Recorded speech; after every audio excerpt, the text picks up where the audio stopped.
آؤ ایک اور مسئلے کی وضاحت کرتا چلوں۔ آج بڑے دھڑلے سے کہہ دیا جاتا ہے کہ اعلیٰ حضرت رضی اللہ تعالیٰ عنہ نے سرکار خواجہ معین الدین چشتی اجمیری رضی اللہ تعالیٰ عنہ کی شان میں نہ کچھ لکھا ہے اور نہ کچھ کیا ہے۔ میں ان سے عرض کرنا چاہوں گا کہ اعلیٰ حضرت رضی اللہ تعالیٰ عنہ کے بارے میں ایسی بات وہی بول سکتا ہے جس نے اعلیٰ حضرت کو پڑھا نہیں ہے۔ اعلیٰ حضرت امام اہل سنت رضی اللہ تعالیٰ عنہ فرماتے ہیں جہاں دعا قبول ہوتی ہے ان میں ایک جگہ اجمیر معلیٰ ہے۔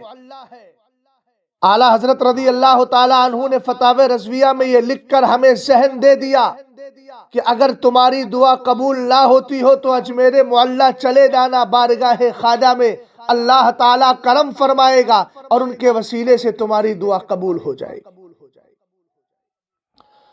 دوسری بات، آپ نے خود لکھا مزرعہ چشت و بخارا و عراق و اجمیر۔ اب اجمیر معلیٰ کا ذکر بھی آ رہا ہے، چشت کا ذکر بھی آ رہا ہے، اور اعلیٰ حضرت رضی اللہ تعالیٰ عنہ یہ فرمانا چاہ رہے ہیں کہ سلسلہ چشتیہ پر، سلسلہ قادریہ کے اہم بزرگ جن کو جناب سیدنا غوث اعظم رضی اللہ تعالیٰ عنہ کہا جاتا ہے، ان کا خاص فیضان ہے، اور یہ سلسلہ چشتیہ حضرت مولا کائنات رضی اللہ تعالیٰ عنہ سے چلا۔ آپ نے خلافت دی حضرت حسن بصری رضی اللہ تعالیٰ عنہ کو، اور وہاں سے پھر یہ سلسلہ قائم ہوا۔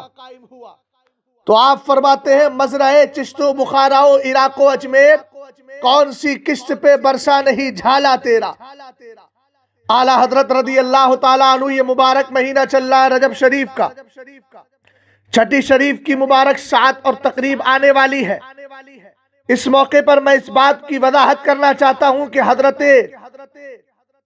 خواجہ پاک رضی اللہ تعالیٰ عنہ کی بارگاہ میں امام اہل سنت الشاہ امام احمد رضا خان فاضل بریلوی 2 بار اکتساب فیض کے لیے گئے ہیں۔ میں اپنے علم کے مطابق بات کر رہا ہوں، 2 بار آپ نے حاضری دی ہے۔ ایک بار تو جب آپ حرمین طیبین کی زیارت سے واپس آئے ممبئی ہوتے ہوئے، آپ اس کے بعد بڑے بہت سارے تار آپ کے پاس آئے تھے، کوئی کہتا تھا سرکار ہمارے یہاں آ جائے، کوئی کہتا تھا میرے گھر چلے آئے، مگر مدینہ شریف سے حاضری دینے کے بعد، مکہ شریف میں حاضری دینے کے بعد، سرکار دو عالم صلی اللہ علیہ وسلم کے روضہ پاک پر حاضری دے کر امام اہل سنت نے یہ ارادہ کر لیا کہ نانا جان کی بارگاہ میں، یعنی حضرت خواجہ معین الدین چشتی اجمیری جو حسینی اور حسنی سید ہے، یعنی ان کے نانا سرکار دو عالم کی بارگاہ میں حاضری دینے کے بعد جب انڈیا جاؤں گا تو نواسی کی بارگاہ میں حاضری دوں گا۔ آپ نے وہاں جا کر کے حاضری دی، اور ایک بار حضرت خواجہ پاک رضی اللہ تعالیٰ عنہ کی بارگاہ میں آپ گئے، بریلی شریف سے گئے تھے۔ آپ کے سفر کا آغاز یوں ہوتا ہے، آپ نے بریلی شریف سے سفر شروع کیا، اپنے ساتھ 10-11 مریدین کو لے لیا ہے۔ امام اہل سنت الشاہ امام احمد رضا خان کے ان 10-11 مریدین میں آپ کے شاگرد اور خلیفہ حضرت مولانا شاہ عبد الرحمن قادری بھی موجود تھے، اور حضرت حاجی عبد النبی قادری بھی موجود تھے۔ اعلیٰ حضرت رضی اللہ تعالیٰ عنہ کا یہ قافلہ دہلی پہنچتا ہے۔ دہلی سے ایک ٹرین چلتی تھی جس کا نام تھا BBNCIR۔ BBNCIR یہ ریل جو چلا کرتی تھی، یہ پھلیرا جنکشن پر جا کر کے رک جاتی تھی، اور وہاں سے پھر کچھ ٹرینیں آتی تھی جودھ پور اور بیکانیر کی، اور وہاں سے کراس کیا کرتی تھی۔ اعلیٰ حضرت رضی اللہ تعالیٰ عنہ کا قافلہ جیسے ہی پھلیرا جنکشن پر پہنچتا ہے، نماز مغرب کا وقت ہو گیا ہے، میرے امام کے ذہن و دماغ پر شریعت کی پاسداری غالب آتی ہے، اللہ کے فریضے کی ادائیگی کا وقت آتا ہے۔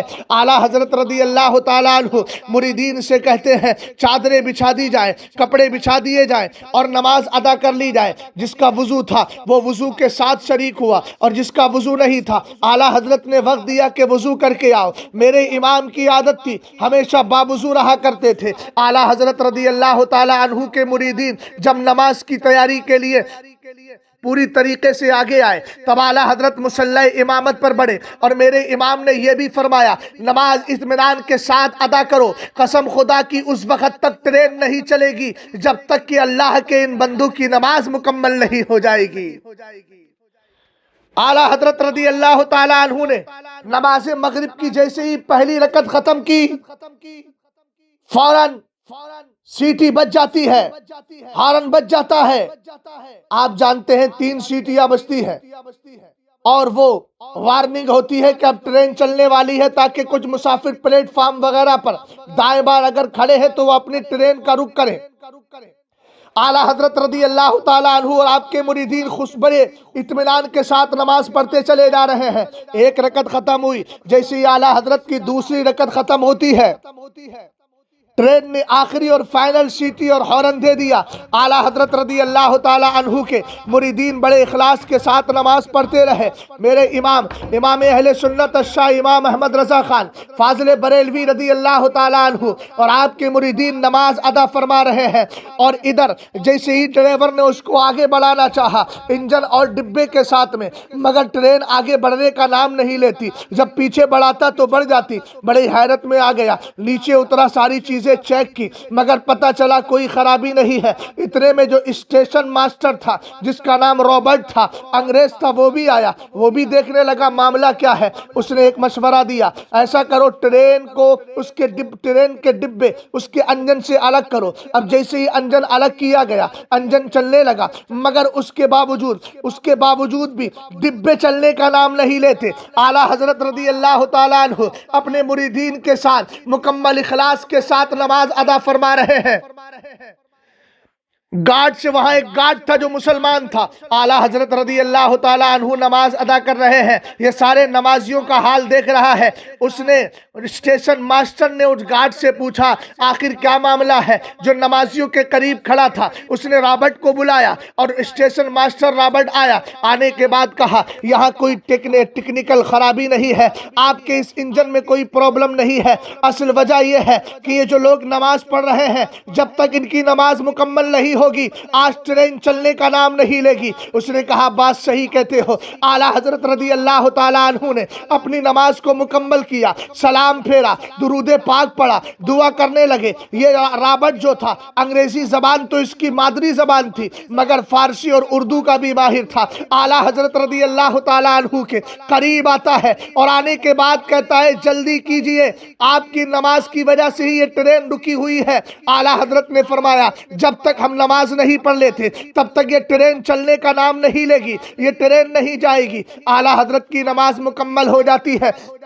میرے امام ٹرین میں قدم رکھتے ہیں، ٹرین چلنے لگتی ہے۔ اعلیٰ حضرت رضی اللہ تعالیٰ عنہ کی کرامت کو اس انگریز ماسٹر نے ملاحظہ کیا، پوری رات بے چینی کے عالم میں رہا، اضطرابی کیفیت اس کے ذہن و دماغ پر طاری رہی، اعلیٰ حضرت کی کرامت کے بارے میں سوچتا رہا۔ لیکن جیسے ہی صبح ہوا تو سارا چارج اپنے ڈپٹی کو سونپا اور 9 افراد گھر کے 9 لوگوں کو لے کر اجمیر محلہ چلا جاتا ہے۔ کیا دیکھتا ہے کہ جب اجمیر شریف پہنچا تھا تو اپنے وقت کا مجدد، اپنے وقت کا محدث، ولی کامل، مجدد اعظم الشاہ امام احمد رضا خان فاضل بریلوی رضی اللہ تعالیٰ عنہ شاہ جہانی مسجد کے اندر تقریر فرما رہے ہیں۔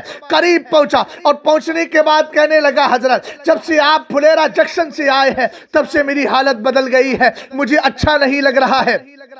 اعلیٰ حضرت رضی اللہ تعالیٰ عنہ نے تقریر مکمل کرنے کے بعد ہزاروں کے مجمع میں اس کو کلمہ پڑھایا اور مسلمان بنا دیا، اور مسلمان بنانے کے بعد میں اعلیٰ حضرت رضی اللہ تعالیٰ عنہ نے اس کا اسلامی نام حضرت غوث اعظم رضی اللہ تعالیٰ عنہ کے مبارک ذاتی نام کے لحاظ سے عبد القادر نام رکھا، اور زمانے والوں کو بتا دیا کہ اگر تم شریعت کی پاسداری کرو گے، کائنات کتنی بھی مخالف ہو، اللہ تعالیٰ اس بات پر قادر ہے، تم دل سے آؤ تو صحیح، اللہ تعالیٰ تمہاری شریعت کی پاسداری کی برکت سے دنیا کا رخ موڑ دے گا، ہواؤں کا رخ موڑ دے گا۔ بس ضرورت اس بات کی ہے کہ دل سے اللہ کی طرف مائل ہو جاؤ، ساری کائنات تمہاری طرف مائل ہو جائے گی، ساری کائنات تمہاری طرف مائل ہو جائے گی۔ ڈاکٹر اقبال نے اسی لیے کہا تھا کہ محمد سے وفا تو نے تو ہم تیرے ہیں، یہ جہاں چیز ہے کیا لوح و قلم تیرے۔